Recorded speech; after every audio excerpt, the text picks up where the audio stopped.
Welcome back to the math warriors. आप लोग UP delete admission के लिए फॉर्म भरना चाह रहे होंगे, ठीक है। तो कहीं पर भी आपको इसका वीडियो नहीं मिलेगा क्योंकि फ़ीस कटा रहे हैं ना पहले। तो पूरा मैंने सोचा कि इन डिटेल आपको बताता हूँ, जिससे आपको जो है एक एक चीज़ क्लियर हो, जिससे बाहर कुछ नहीं भाई साहब, ठीक है। तो आइए शुरू करते हैं बिना किसी टाइम पास के। चैनल को आप सब्सक्राइब करिए, लाइक करिए। पूरा फॉर्म मैं भरवा दूंगा गारंटी के साथ, ठीक है। ये देखिए यहाँ पर क्लिक करेंगे, सरकारी लेवल पे जाओगे, अप्लाई ऑनलाइन पर, ठीक है।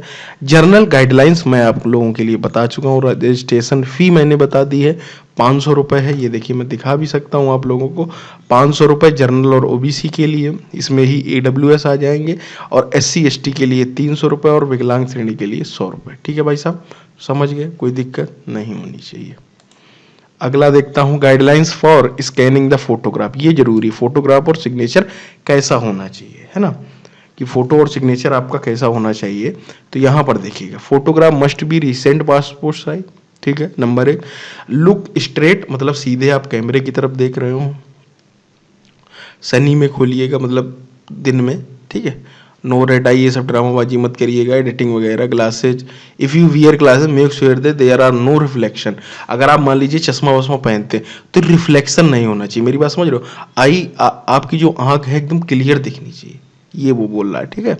Cap, head and dark glasses are not applicable, मतलब आप टोपी लगा लें और आपका डार्क ग्लासेज हो गया, है ना। डार्क ग्लासेस का मतलब हो गया आप जो है कि अगर कहीं जो है आपने डार्क ग्लासेस पहन लिए, और नॉट एप्लीकेबल रिलीजियस हेडवेयर, कुछ नहीं, ठीक है। ये सारी चीज़ें। फोटो का साइज कैसा होना चाहिए? Width 3.5 centimetre, height 4.5। Size of the file should not more than 20 KB, 20 KB से ऊपर नहीं होना चाहिए। तो ये हो गया, आप लोग बना पाएंगे तो अच्छी बात है, नहीं तो मैं इसका एक अलग सी वीडियो आपके बना के दिखा दूंगा कि फोटो और सिग्नेचर कैसे बनाए, ठीक है। दोनों ही मैं आपको बता दूंगा, और दोनों कुछ में कुछ नहीं, बहुत बड़ी बात नहीं है, ठीक है। The signature must be signed only applicant not by the other person, ये होना चाहिए। और ये सिग्नेचर विड्थ 4.5 और ये 3.5, समझ रहे हो। ये यहाँ पर 4.5 है, ये 3.5 है, ये यहाँ पर 4.5 है, ये 3.5, तो उल्टा है। तो इस चीज़ को याद रखना जब आप अपनी फाइल बना रहे हो। खुद से फॉर्म भरो यार, फॉर्म में कुछ नहीं, बच्चों वाला फॉर्म फर्जी में 150 रुपये दे आओगे। 2 KB से 10 KB के बीच होनी चाहिए। Ensure the size of the screen not more than 10 KB, ठीक है भाई। ये हो गया फोटो का। चलिए इसको आप समझ गए, चलते हैं आगे। कैंडिडेट रजिस्ट्रेशन पार्ट 1 सिंपल सा है। ये इंस्ट्रक्शन है 500 300 300, ठीक है। ऑनलाइन आप पंजीकरण कैसे करेंगे? आप पहले मोबाइल नंबर, ठीक भाई साहब, शुल्क भुगतान तुरंत ये करवा रहा हूँ। उम्मीदवार को ऑनलाइन पत्र बनना होगा। सफलतापूर्व प्रस्तुत करने के बाद आवंटित की जाए इस्तेमाल भविष्य के संदर्भ के लिए बाद के लॉगिन रजिस्ट्रेशन DOB का उपयोग किया जाएगा। सिंपल सी बात है, उसमें कुछ नहीं है, ठीक है। अब आप नेट से अपनी पेमेंट कर देंगे, पेमेंट पहले भरवा रहे हैं। सभी उम्मीदवार के लिए स्कैन फोटो करवा लेंगे, ठीक है। स्कैन की गई GPG फॉर्म में होनी चाहिए। स्कैन उम्मीदवारों को एक समय में सभी छवि अपलोड करने की आवश्यकता है, आंशिक अपलोड की आवश्यकता नहीं है। फोटो ऐसा होना चाहिए, बढ़ती छवि अपलोड करने से पहले विवरण को संशोधित सुधारने में सक्षम होंगे, ठीक है, कोई दिक्कत नहीं है। पृष्ठ पुष्ट की प्रति डाउनलोड कर रखें, भविष्य के लिए इसकी जरूरत पड़ेगी, समझ लो इस बात को। आवेदन जमा करने के बाद पत्र में कोई भी, ये है भी बहुत जरूरी है, रजिस्ट्रेशन बहुत अच्छे से आप लोग करें, इससे नहीं तो फिर उसके बाद संशोधन का मौका नहीं है, ये पर आप समझ लें। पंजीकरण शुल्क गैर पावसियों के मैंने ऊपर देख लिया। जैसे ही मैं इस पर क्लिक करूंगा तो ये यहाँ पर पंजीकरण के लिए यहाँ पर अब हम क्लिक करें तो इसमें क्या क्या भरना ये आप समझ लो। नेम ऑफ द कैंडिडेट, अपना नाम भरना है, पिताजी का नाम, ये सारी चीज़ें मैंडेटरी। माता जी का नाम भरना है, डेट ऑफ बर्थ भरना है, कैटेगरी आपको भरना है, ठीक है, कि कैटेगरी आपकी कौन सी है। सब कैटेगरी अगर है तो आप भरिएगा। जेंडर अपना भरिएगा मेल। ईमेल आईडी और मोबाइल नंबर आपका बिल्कुल भाई साहब सही होना चाहिए, नहीं तो फिर आप गड़बड़ हो जाएगी, ठीक है। मोबाइल नंबर, ये दोनों चीज़ें। अब केवल और केवल उसने ग्रेजुएशन की मांगी कि ग्रेजुएशन आपने किया, क्योंकि देखिएगा ग्रेजुएशन मांग लिया तो पीछे की डिग्री आपकी अपने आप होगी, समझ रहे हो। ग्रेजुएशन अगर आपका हुआ नहीं होगा तो फिर ये आप फॉर्म नहीं भर सकते, सिंपल सी बात है।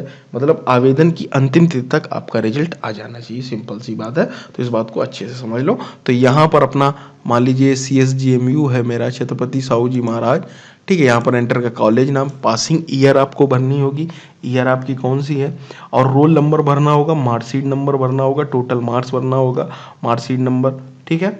टोटल मार्क्स आपको भरना होगा कितने हैं, ठीक है, 1800 का टोटल यहाँ पर होता है। और यहाँ पर फिर आप मोड सॉफ्टवेयर परसेंटेज ही अपने आप कैलकुलेट कर लेगा और आप कैप्चा बनेंगे, नेक्स्ट करेंगे, ठीक है। तो इस तरीके से फॉर्म आपका हो जाएगा। उसके बाद आपकी होगी फीस पेमेंट, ठीक। अब आपको दिखाता हूँ मेरा खुद का अपना भरा हुआ फॉर्म कहाँ गया, मैं आपको अभी दिखा देता हूँ। ये रहा, इस तरीके से आपको ये फोटो होगी, सिग्नेचर होगा, ठीक है, सब कुछ होगा।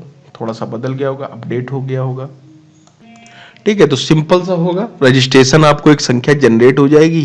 ये जो रजिस्ट्रेशन नंबर होता है भाई साहब, ठीक है, ये हमेशा, इस बात को अच्छे से समझ लो, ये हमेशा आपका यही रहेगा, ठीक है, जब तक आपकी डीएलएड चलेगी। गृह जनपद आपका यहाँ पर लिखा होगा, बैंक से प्राप्त चालान संख्या, पहले चालान लगता था, अब आपकी आईडी होगी जिससे आप पेमेंट करेंगे। ये मेरा नाम हो गया, पिताजी का नाम, गृह जनपद का पता, पत्र व्यवहार का पता और गृह जनपद का नाम पता, ठीक है। पत्र व्यवहार आप कहाँ चाहते हैं, ये आपका परमानेंट एड्रेस हो गया, ये हो गया, ठीक है भाई साहब। मोबाइल नंबर आपका हो गया, हाई स्कूल प्रमाण पत्र आपका क्या है, जन्म तिथि बहुत जरूरी, मेल, ये हो गया।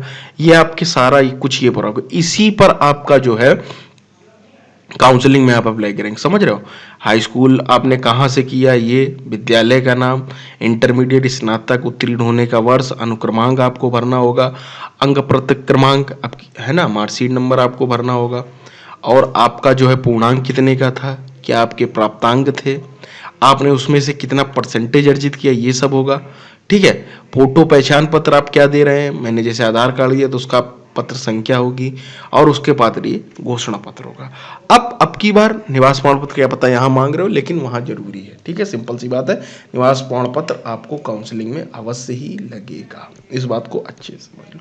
तो कोई बहुत बड़ा फॉर्म नहीं है, और ये जब आपका भर जाए तो ये जो आप देख रहे हैं इसको निकलवा के अपने पास रख लेना, इसको सेव कर लेना, ठीक है। ये आपका जब आप एडमिशन कराने जाएंगे तब भी जरूरी होगा, हर जगह जरूरत पड़ेगी। ये देखिए आज तक मेरे पास सेव रखा हुआ है, ठीक है, और यही रजिस्ट्रेशन नंबर आपका चलेगा। और मैं आपको बता दूं, आपकी फिर इसके बाद काउंसलिंग होगी, ठीक है। तो काउंसलिंग की जो डेट है वो मैं आपको बता देता हूं कि काउंसलिंग की डेट ये देखिएगा, ऑनलाइन शुल्क हो गई। अभ्यर्थियों के वर्गानुसार मेरिट के राजकीय नियोजन सीटों के सापेक्ष चयनित 18 अगस्त से 30 अगस्त के बीच आप लोगों का जो है काउंसलिंग होगी, ठीक है। फर्स्ट काउंसलिंग होती है, सेकंड होती है, थर्ड होती है, तो मौके मिलते रहेंगे। तो उसमें आपको चॉइस फिलिंग भरनी होगी अपने अपने कॉलेजों की, ठीक है। तो यही रजिस्ट्रेशन नंबर से आपका खुलेगा और यही इंपॉर्टेंट होगा, तो इस बात को आप अच्छे से समझ लें। तो इस तरीके से ये फॉर्म भरा जाए, कोई बहुत बड़ा फॉर्म नहीं है, लेकिन बस इतना याद रखना भाई साहब, ये सारी चीज़ें आप अपना सही भरें, बिल्कुल सही भरना, इसी का खेल है, नहीं तो भाई साहब आप बाहर हो जाओगे। ये बिल्कुल सही भरना, क्योंकि इसी से आपको कॉलेज आवंटन होगा, इस बात को अच्छे से समझ लो। ये देख रहे हो, हाँ, ये गलत मत भर देना, इसी पर होगा। एक बार ये अंक पत्र क्रमांक चल जाएगा, मे बी आपने गलत भर दिया, चल जाएगा, लेकिन ये नहीं भरना कभी गलत, फिर मैं बता रहा हूँ, ठीक है। तो जुड़े रहें मैथ वॉरियर साथ, चैनल को लाइक शेयर सब्सक्राइब करें। अगर आप लोगों को फोटो बनाने में दिक्कत आ रही तो मैं अभी इसके 1-2 घंटे बाद आपको फोटो बनाने से भी रिलेटेड वीडियो डाउनलोड कर बता दूंगा कि किस तरीके से आपको फोटो और सिग्नेचर अपलोड करना। बस आपका फॉर्म भर गया, कोई ज़रूरत नहीं है, ठीक है भाई।